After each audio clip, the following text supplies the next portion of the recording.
Hello everyone, welcome to the presentation of Altamir's results for the TVCG year. It is my pleasure to welcome Maurice Tchenio, President and CEO of Altamir Gérance, and Eric Sabia, Altamir's Chief Financial Officer. Thank you. Good morning, everyone, and thank you, Claire. So I'll spare you on Altamir's 28th anniversary, the presentation of Altamir, and we're going to go straight to talking about the private equity market in which Altamir operates. So, as you know, 2083 was a year of low activity, which is not necessarily well represented by the figures we see. We can see that in 2023, the amounts invested in buyouts came to just 200 billion, compared with 466 billion in 2021 and 347 billion in 2022. This represents a significant reduction in the amounts invested. And as far as divestments are concerned, the reduction is even more marked, falling to 125 billion compared with 250 billion in 2021, and therefore relatively lower than in previous years. Remember that the sessions we're talking about here are essentially M&A sessions. There are two other taps to create private equity exits, namely the stock market, which was completely closed in 2023, and bank refinancing, which was also very limited in 2023. As a result, the volume of sessions in 2003 was relatively low. Against this backdrop, how did Altamir perform? First and foremost, we returned to growth in net asset value with an increase of 2.1% compared with December 31, 2082, against less than 2% in 2082, of course, including the dividend payment in May 2083. EBITDA rose by 6.4% compared with 14.8% in 2022.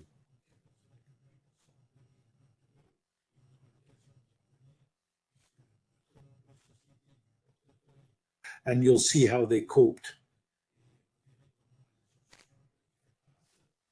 In terms of divestments, in the context I mentioned, there was a very sharp reduction in the session proceeds we received, which amounted to 24 million compared with 184 million last year, for a total of 82 million euros versus 184 million the previous year. Naturally, as there were more investments than sessions, our cash position went from 88 million at the end of 2082 to minus 43 million at the end of 2023. The end of 2083. We'll come back to this. If we go into greater detail, we see that the 24 million of 2023, as you can see on this slide on page 14, compares to 124 million in 2022, 636 million in 2021, and that even if we look over 10 years, we're below the lowest figure of 2014, which was 64 million, so 1 year. In terms of distribution, these distributions come essentially from 4 sessions for almost 9 million euros, mainly from Doctric Technology, which we had floated on the stock market and sold off for 5.4 million. In addition, we recovered 3/5 million euros on the 2 investments we had made in India in companies that were already in operation. Companies in India, companies Shriram and Manappuram, where we essentially recovered our share. On the other hand, we had to suffer the complete loss of Matchless Fashion, an e-commerce marketplace for luxury goods. In terms of partial exits, we have 15 million in recaps, dividend distributions or stock market sessions.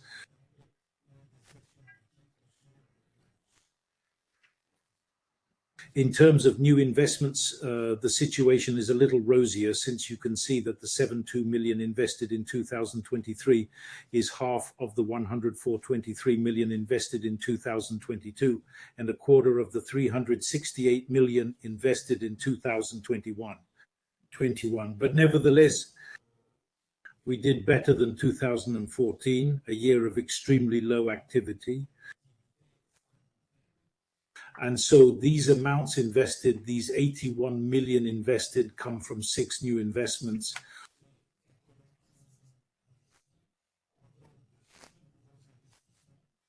Two in the tech sector, and Telco, a company in Italy, which is the result of the merger of 2 companies, OCS and Finweb. Finweb being itself a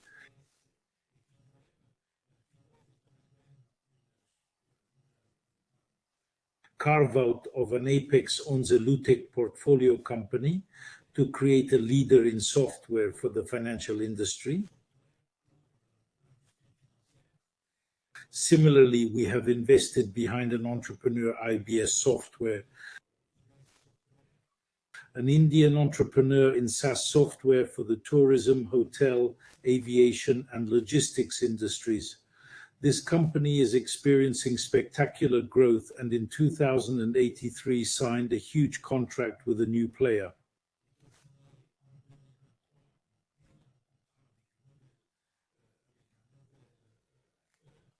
Which should significantly improve results from 2024 onwards. 2 investments in the services sector, Infraneo alongside 72 million market. This Infraneo is a major player in the European engineering market, specializing in diagnostics and consultancy for infrastructure asset management to remedy the effects of aging and climate change on infrastructure integrity. The company operates in several European countries and is a platform from which 72 hopes to make acquisitions to build a European leader in this sector. A second sector in the service, WGSN, is an American company spun off from a listed company which is a world leader in trend forecasting for fashion, beauty, technology, and food products. So here again, a company with very strong development potential. In addition to these 4 companies, we've just added Bazooka, as Brand says, an American company in the non-chocolate confectionery sector, with several emblematic brands that may mean nothing to Europeans, but certainly speak to Americans: Bazooka, Bubblegum, and Push Pop. And above all, it's a company whose products are placed on the gondolas at the checkout, a place extremely for brands of this type.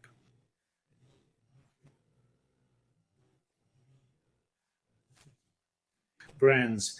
And finally, an investment in the healthcare sector, Palex Medical, which is a leader in the independent distribution of innovative, high-quality medtech solutions in Southern Europe,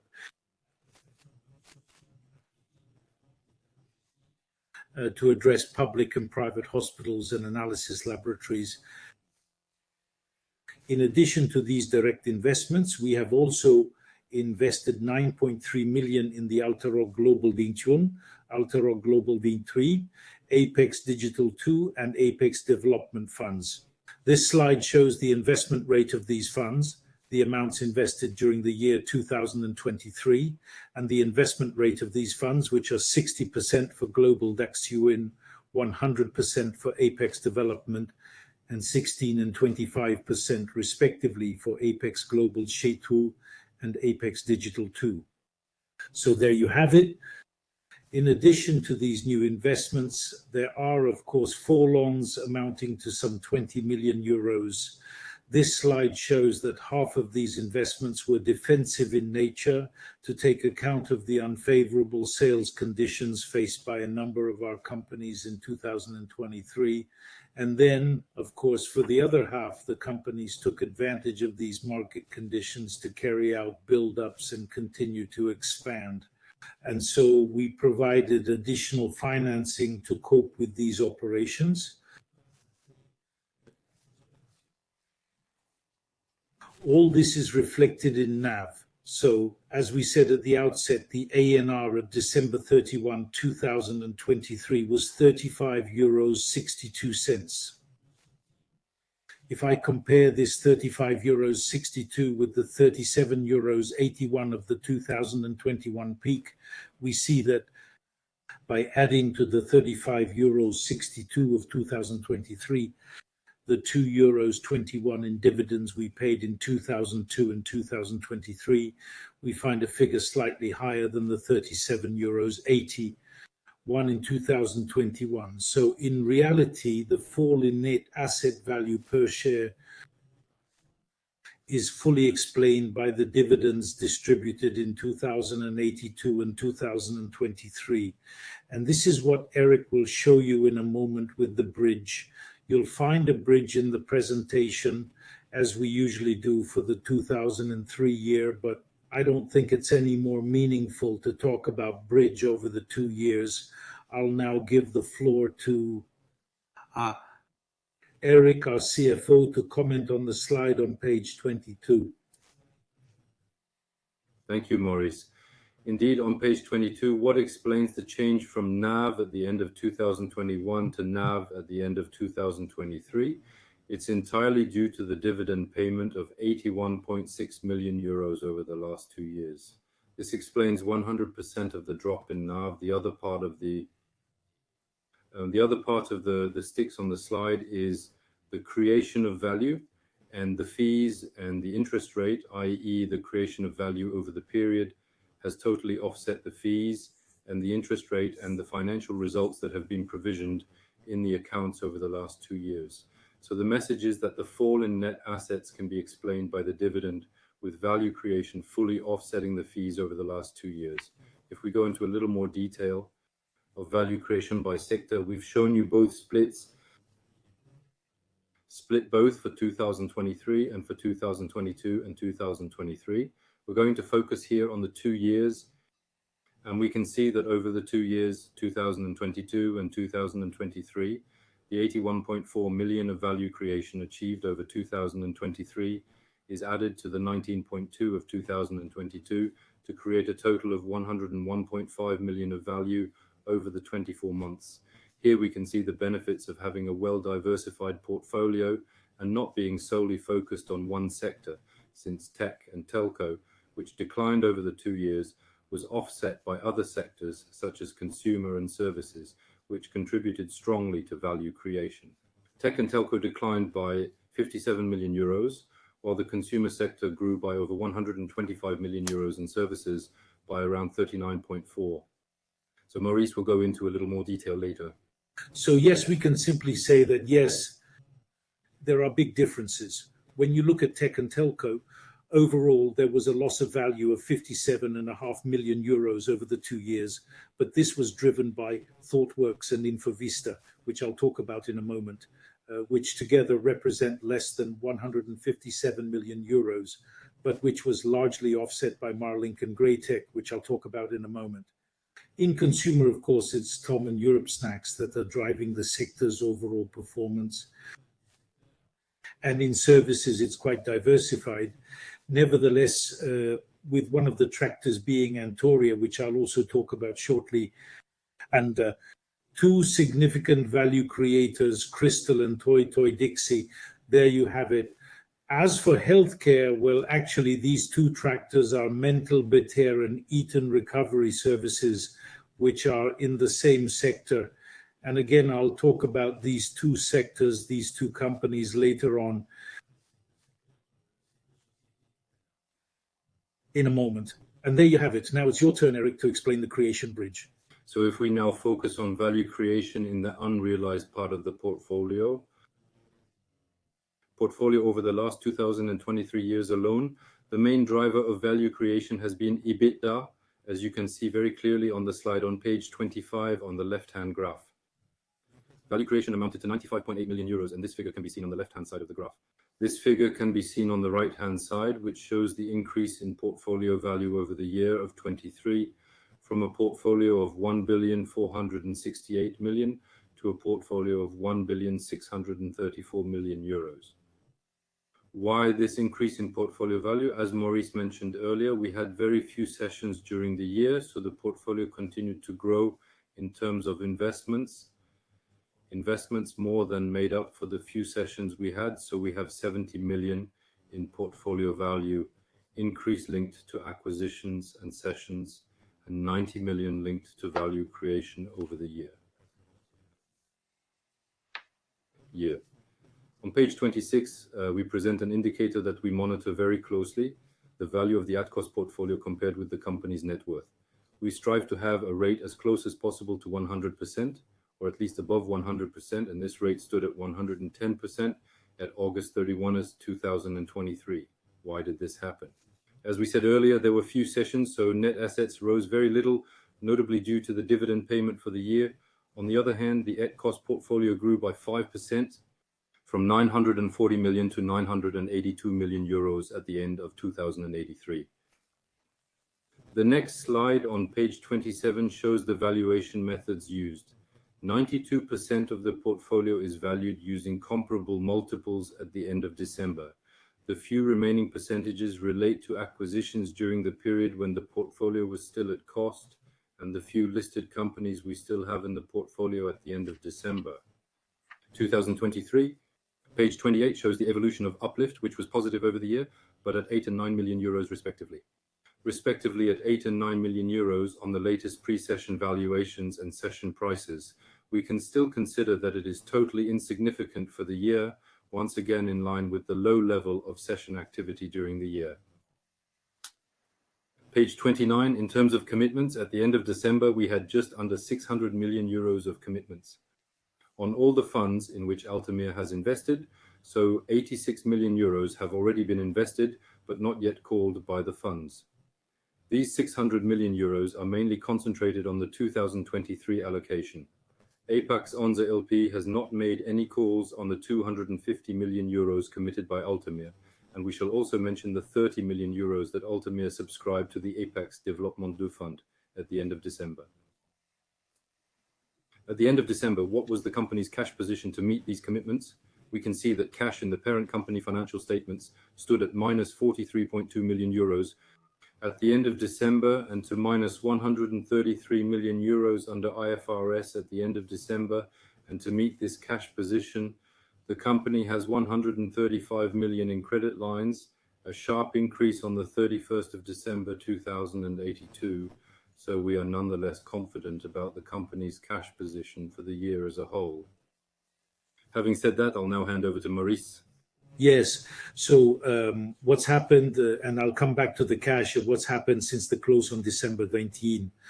First of all, we'd like to remind you that our portfolio has virtually no exposure to Russia and Ukraine. So if our companies have encountered headwinds, it's not due to a Russian-Ukrainian conflict. On the other hand, the good news at the start of the year is that Tom Group has completely refinanced the debt it contracted in February 2021. Its yield debt, which was 620 million euros in 2021, and which was completely refinanced to the tune of 850 million euros in February 2024. This enabled us to distribute dividends and fully reimburse shareholders for their investment, which were added to the 40 million we had recovered. So Altamir, which had invested 100 million euros 3 years ago, had already recouped 40 million in 2022 and has just recouped 60 million, i.e. its full cost price. So obviously, compared with the cash situation just mentioned, where credit lines just covered the commitments we had, we've got a breath of fresh air with these 60 million. And we're counting on a certain volume of sessions in 2024, a much higher volume than we had in 2023.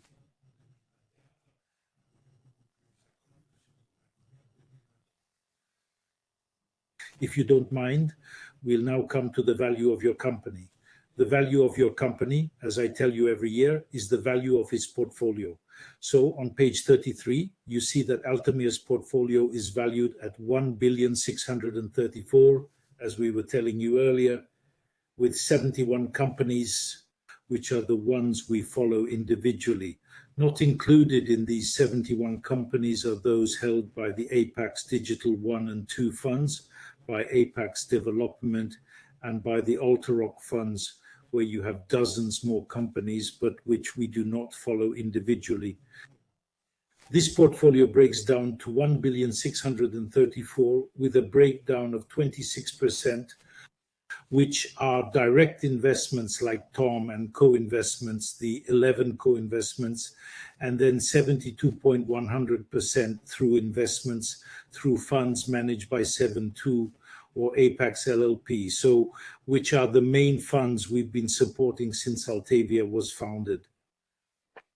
If we look at this portfolio in terms of sector diversification by age, vintage, and geography, you can see that by sector, 46% in tech, 23% in services, 26% in consumers, and only 5% in healthcare. We'd like to have more exposure.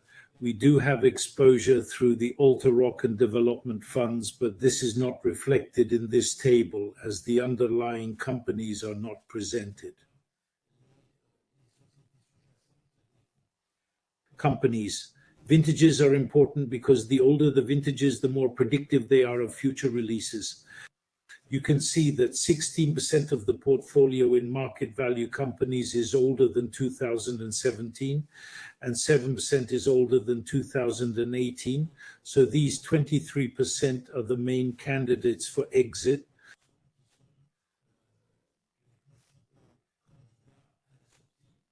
And by geography, we can see that 70% of our portfolio is invested in Europe, 22% in the USA, and 5.8% in the rest of the world. So compared with 10 years ago, we've achieved our geographical diversification objectives. And again, these figures do not include the Altarock funds, etc., which are even more geographically diversified. Our companies have grown at the same rate as CAC 40 companies, which is disappointing in itself, but not a failure. We're hoping that in 2084, we'll be back on the growth track compared with non-industrial CAC 40 companies. And then if we turn to page 38, we see that the average multiple over 83% of the portfolio's fair market value is slightly down on the end of 2082 of 1423 times 35 to 1424. The level of indebtedness as a percentage of the portfolio remained more or less stable at 542 versus 570. On page 39, we present the top 20 companies in the portfolio, representing 72% of fair market value. I would like to draw your attention to the fact that all but 3 of the companies in the portfolio are in positive territory. Only 3 are in negative territory. You have Infovista, which is valued at 46.7 million euros against 52.8 of cost price. You have Antoria, which is valued at 36 million against a cost price of 56 million. And you have Mental Better, which is valued at 29 million against a cost price of 35 million cost price. So these are the 3 companies we'll be coming back to, which are valued below cost. If we now enter the, how shall I put it, we're going to briefly describe what's been happening with the main companies in the portfolio. First, Destiny. Let me remind you that Destiny is a major in the field of on-demand unified communications, or UCaaS.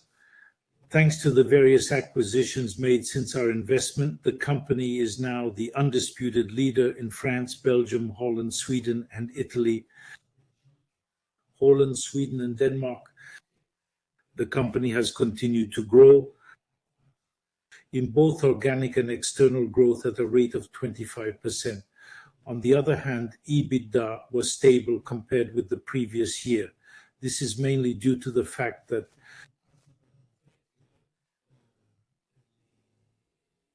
inflation-linked salary increases have been slow to be passed on in sales prices, and we should see a return to profitability growth in 2084.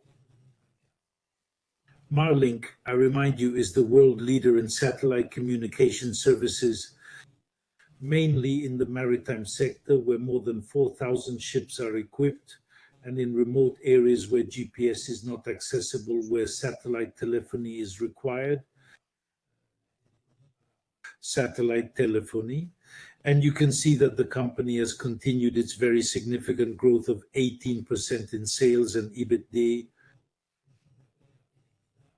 I would like to draw your attention to two important phenomena.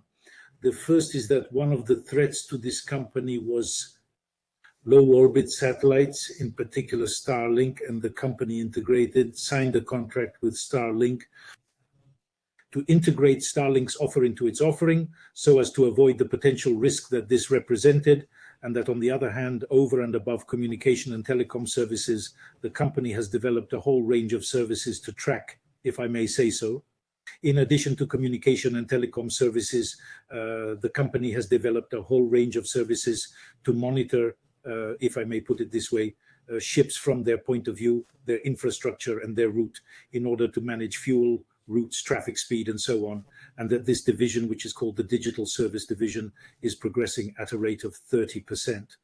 All this is extremely satisfying. Still in the tech and telco field, Greytech is an international publisher and distributor of software for the construction and architecture industry with two product lines. On the one hand, it is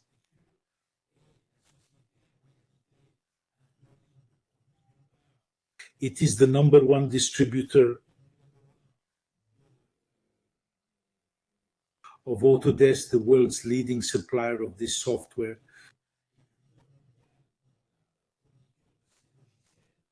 And is the world's leading distributor of Autodesk software. On the other hand, it develops its own software, which complements. You can see that the year-end results are on target, with more than half the growth in sales and more than half the growth in EBITDA.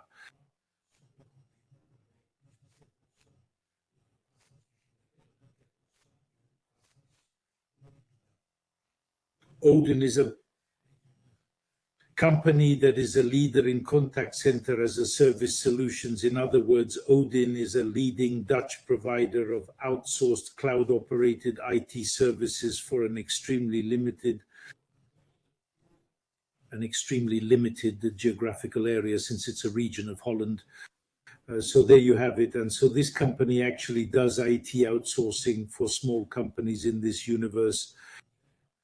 And the company continued to grow in 2023, albeit not at the speed we'd hoped for. And so we took a decision. The decision was taken to replace the founder with a highly experienced executive, to appoint an M&A manager to accelerate external growth, and also to be able to, how shall I put it, implement price increases to offset the cost increases linked to the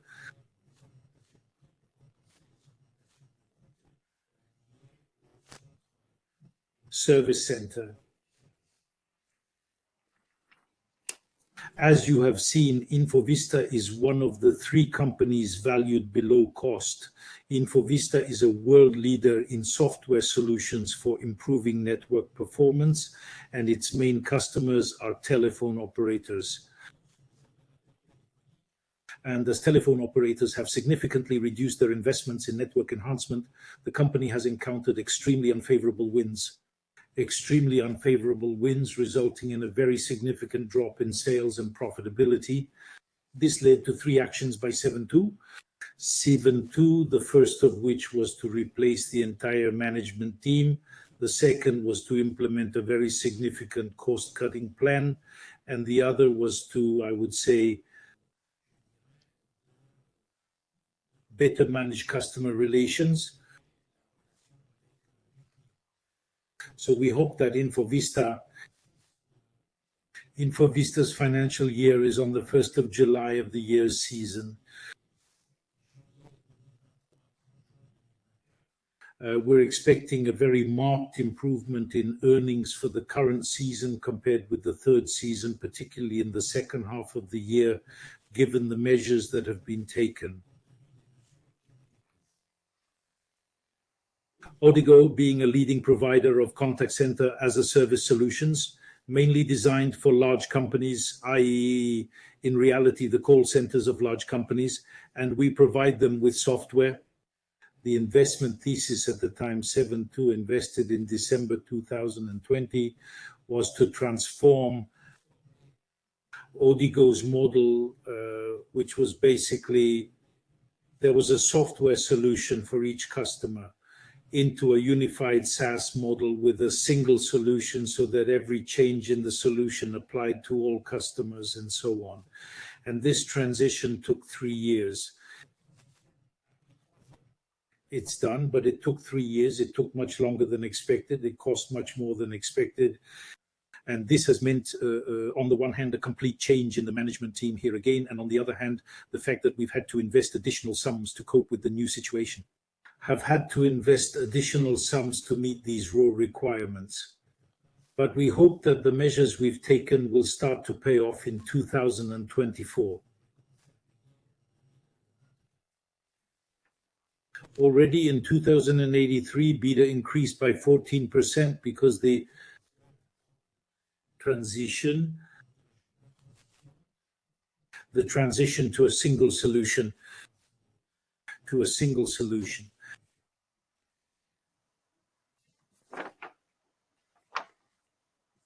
Still in the tech and telco sector, Vita Protech is a recent 7.2 investment and thus a French leader in premium electronic security for sensitive sites with high security requirements in both software and physical terms and physical security.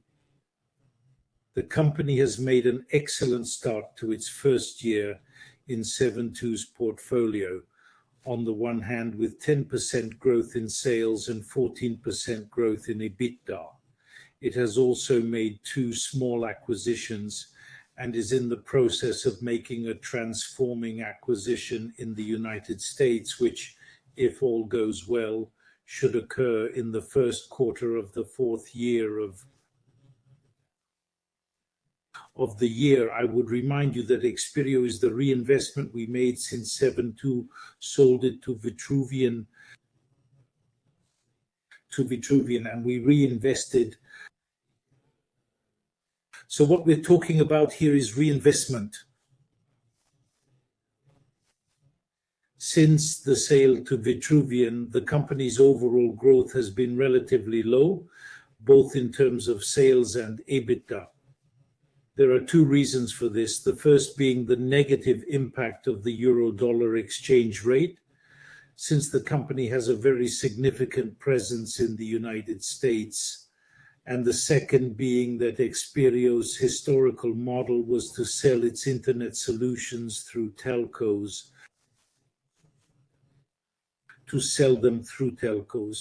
and that the strategic decision had been taken to go direct to customers,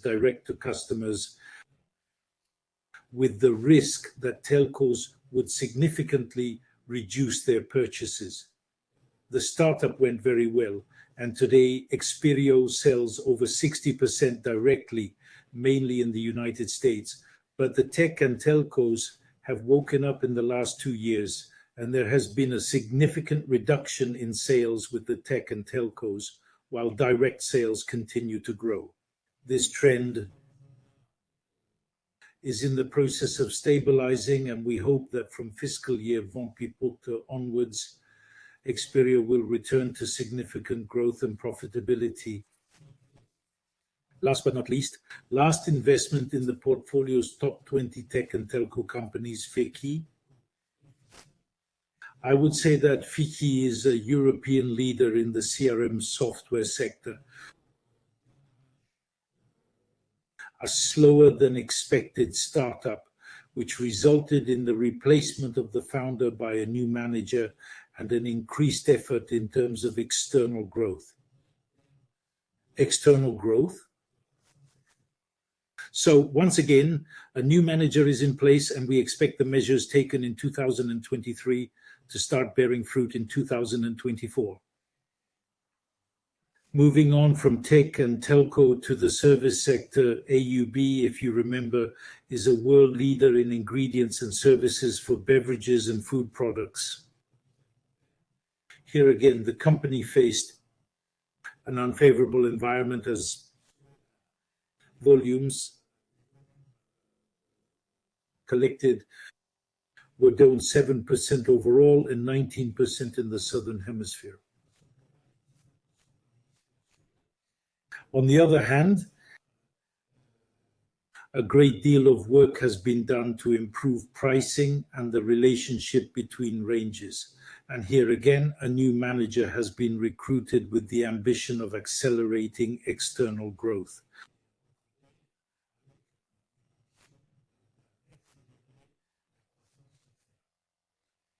Cristal is one of the French leaders in wealth management. Let me remind you that the investment thesis was that CGP was an extremely fragmented market, and the investment thesis was that CGP was an extremely fragmented market. Cristal's investment thesis was to consolidate this industry.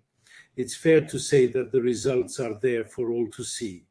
In the space of less than 3 years, Cristal has become France's undisputed number one in CGP, with 2 transforming acquisitions in the first quarter of the year, the takeover of the distribution division of Monial and Optifinance.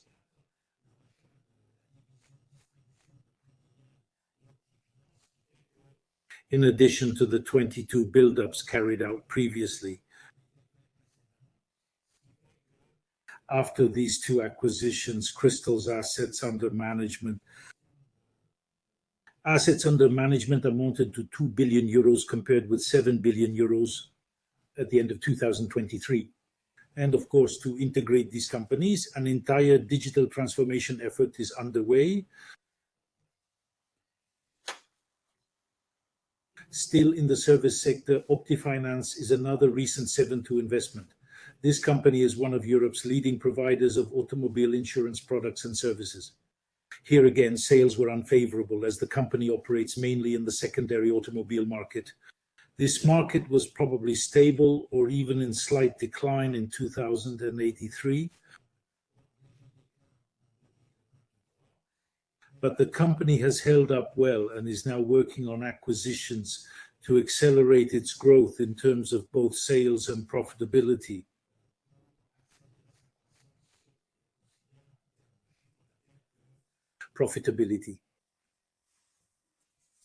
Antoria, another company whose valuation is significantly below our cost price. Let me remind you that Antoria is the second largest wholesale broker in France, specializing in health and provident insurance for the self-employed managers and employees of small and medium-sized businesses. The company made an acquisition that was very difficult to integrate and also made a product offer that turned out to be very disastrous. As a result, the entire redirection team was changed. Over the last 2 years, the new management team has put in place a whole range of measures which have had a very positive impact in terms of sales and EBITDA. The company's problem is not its margin, but the fact that it is extremely detailed at the end of 2023, and that the increase in financial expenses is putting a strain on its valuation. This explains why the company's valuation is below cost. Still in the service sector, Assured Partners is an American insurance broker, a bit like Antoria, but with a product offering. So Assured Partners is a company that is a machine for acquiring brokers, small brokers, because since our investment, it has made 470 acquisitions, which explains its growth in both sales and EBITDA, driven by both organic growth and acquisitions. So I'd say this is a machine that works very well, that knows how to buy companies and how to integrate them.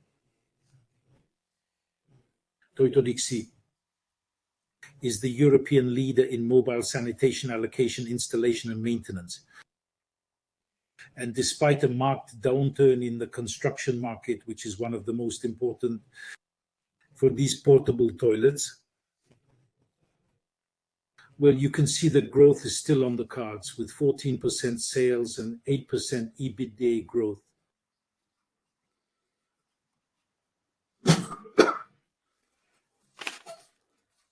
PIB Group, still in services, another insurance broker. This one, Antoria, is in France.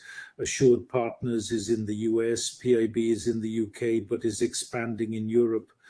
73 transactions since its acquisition by Apex in March 2021, which translates into growth from 22% in sales to 12% in EBITDA, once again, and expansion outside the UK into continental Europe. So a very good situation. Trade.me, as you know, is one of New Zealand's leading online marketplace operators operating in the housing, automotive, employment, and general merchandise sectors. So the decline in sales and EBITDA is essentially due to the downturn in the New Zealand economy, which is experiencing a fairly severe recession, and the company is holding up magnificently well in this very tense environment. But then again, we anticipate a rebound in 2024. Moving on to the consumer sector, Tom Group. I would remind you that Tom Group is the benchmark player in affordable jewelry distribution in Europe with over 1,000 points of sale, leader in France, Benelux and Italy, and an emerging player in Germany. As you will recall, the financial year ending September 30, 2022 saw very significant growth in sales and EBITDA, up by more than 30%, sent with EBITDA converted into cash at a rate of over 80%. And the financial year ending September 30, 2023 seems less significant, with sales growth of 8.5% and EBITDA growth of just 2%. But what you need to know is that there was a choice, given the very significant inflationary pressure experienced by the company. The choice was not to pass on the increase in sales prices, in costs in the sales price, so as to gain market share, since the company is growing by 8.5%, but the markets are in a negative position. So we are gaining market share. And this is a choice that has been made since the company has a margin of over 70%. So it's better to gain market share than to raise prices. And so 2024, the fiscal year, which begins in the fourth quarter of calendar year 2023, which is the first quarter of fiscal year 2024, is very important for Histoire d'Or, for Tom, since the bulk, more than 50% of our profit is made in this quarter. And the first quarter of 2024 was up on the same quarter of the previous year, even though the market was very, very difficult during this period. The other extremely important piece of information is, as you will recall, at the very time of our investment in February 2021, we took over Agata at the bar of the Commercial Court. Agata is a brand of fantasy fashion jewelry and has very strong growth potential, as the brand is very well known in Asia, particularly in China, Japan, and Korea. And so we have relaunched Agata in China with extremely significant growth, not only in China, but also in France and Europe.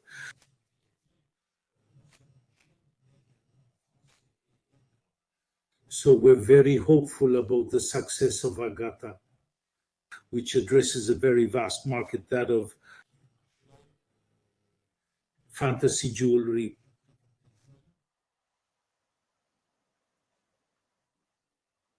On Hello. where Pandora operates. I was asking to see if my colleagues hadn't fallen asleep with everything I was saying, so the proof is that they were very vigilant. The other subject of satisfaction in the consumer field is Europe Snacks.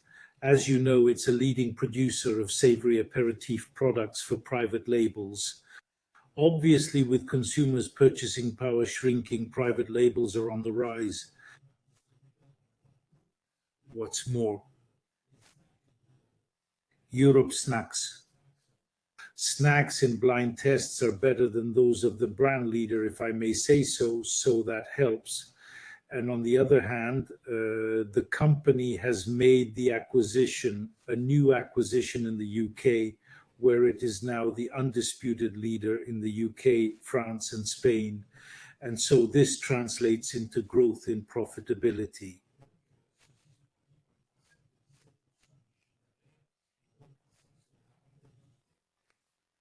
Finally, in the healthcare sector, Mental Vita is the third company with a valuation below cost.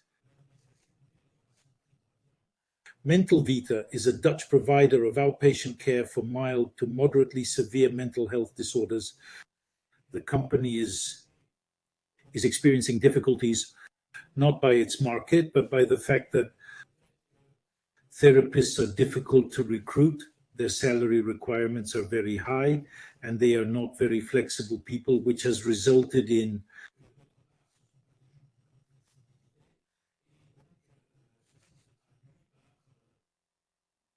sales growth of 3%, but a 3% reduction in EBITDA. Once again, faced with these headwinds, the decision was taken to replace the founder with an experienced executive. And I have to say that the funny thing is, a company that's not in the top 20, which is Eating Recovery Services in the United States, which addresses exactly the same market, is experiencing the same difficulties. So we can say that these difficulties are not specific to the companies, but specific to the market addressed. That's a brief description of your portfolio. Of the 20 companies that represent 72% of net asset value.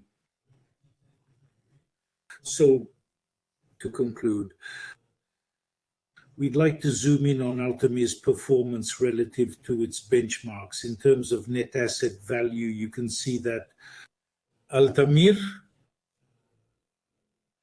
outperforms its peers over 5 and 10 years. On the other hand, we've fallen behind in the last 3 years for the reasons we've mentioned, since we've been virtually flat over the last 2 years.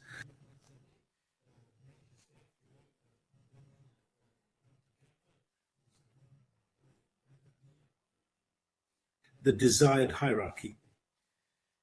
As regards our dividend policy,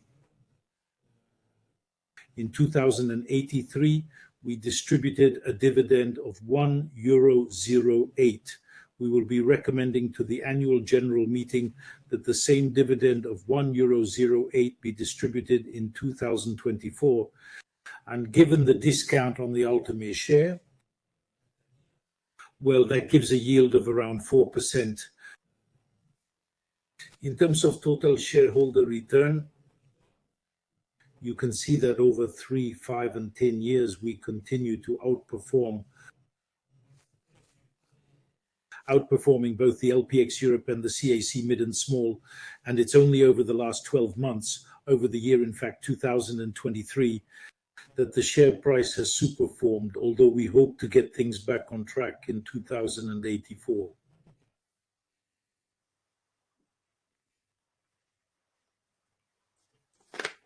In terms of objectives, in 2020, given the difficulty of anticipating the market year after year.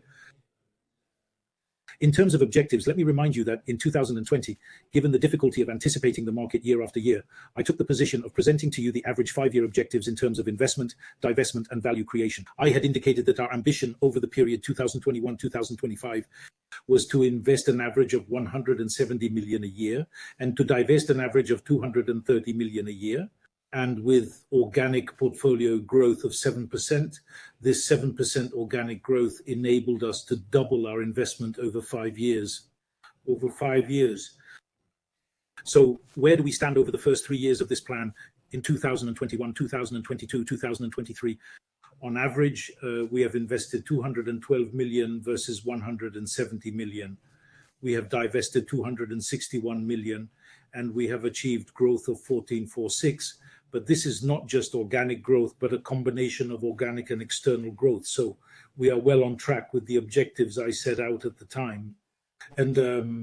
And we are maintaining these targets for the last 2 years of the plan, 2024 and 2025. In conclusion, I reiterate each time the same reasons for investing in Altamir, because it gives you access to the performance of the PACs and 7-2 funds, to achieve double-digit growth in net asset value, which is what we've done. Even if you forget the 2% of the last 2 years, or the -2, the +2 overall, which you've just seen over 10 years, that's what we've achieved. And a strategy of long-term growth in net asset value to give a dividend of 3 times the amount of the previous year's dividend. Dividend of 4 to 5% a year, that's what we're doing. And then by maintaining a very low level of risk, on the one hand through portfolio diversification, as you have seen, sector diversification has shown that tech and telco, which had driven performance for 5 or 6 years, has been offset over the last 2 years by consumers and services, that our valuation policy remains pre-conservative, since our uplift is always higher than the valuation in our books, that we manage our cash rigorously, and that we have no structural debt at Altamir level.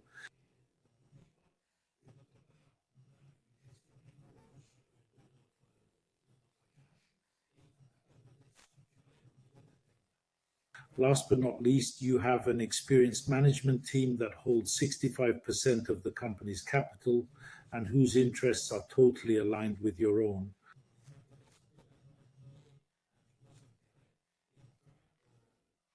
Altamir is extremely efficient from a tax point of view.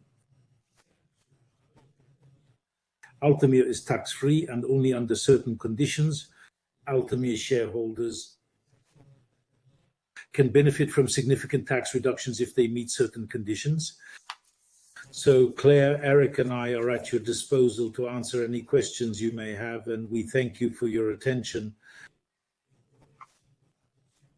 And we look forward to seeing you at the next meeting in 6 months' time for the results in September.